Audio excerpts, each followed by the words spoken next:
Student কেমন আছো? I hope প্রত্যেকে শুধু ভালো নয়, ভীষণ ভালো আছো। স্ক্রিনের ওপর ত্রিকোণমিতিক অনুপাত ও ত্রিকোণমিতিক অবেদাবলী এই চ্যাপ্টারে একটা প্রশ্ন দেখা যাচ্ছে, তাই না?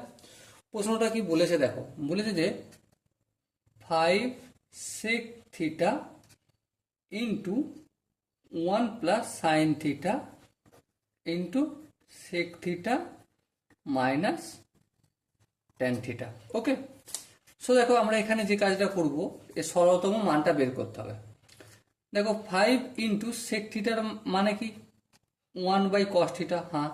সো 1 প্লাস সাইন থিটা যেমন আছে রাখলাম, আর এই সেক থিটার মানে হচ্ছে 1 বাই কস থিটাটার নিচে রেখে দিলাম, এই সেক থিটাটাকে তুলে কস থিটা করলাম, বেশ। তারপরে ইন্টু যেমন আছে sec theta minus tan theta, 5 into থাকলো 1 বাই কস থিটা করতে পারি, হ্যাঁ, plus sine theta by cos theta করতে পারি, হ্যাঁ, তারপরে into sec theta minus tan theta. Okay, so দেখো 5 ইন্টু 1 বাই কস থিটা মানে কি সেক থিটা, আর sine theta by cos theta মানে কি ট্যান থিটা। ওকে, আবার দেখো এখানে কি রয়েছে sec theta minus tan theta. Sec থিটাটাকে যদি এ বলে মনে করো আর ট্যান থিটাটাকে যদি বি বলে মনে করো, তাহলে A plus B into A minus B কিসের সূত্র?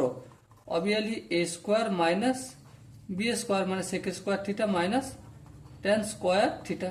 এবার sec square theta tan square থিটার ভ্যালু কত? 1, তাহলে 5 ইন্টু 1 হলো 5। সো মাই ডিয়ার ভার্সন, এর যে সঠিক আনসার অপশন হবে সেটা অপশন এ ইজ দ্য সঠিক অপশন। ওকে, চলো এরপর আমরা পরের ভিডিওতে দেখা করবো। ততক্ষণ পর্যন্ত ভালো থেকো, সুস্থ থেকো এবং জয় হিন্দ।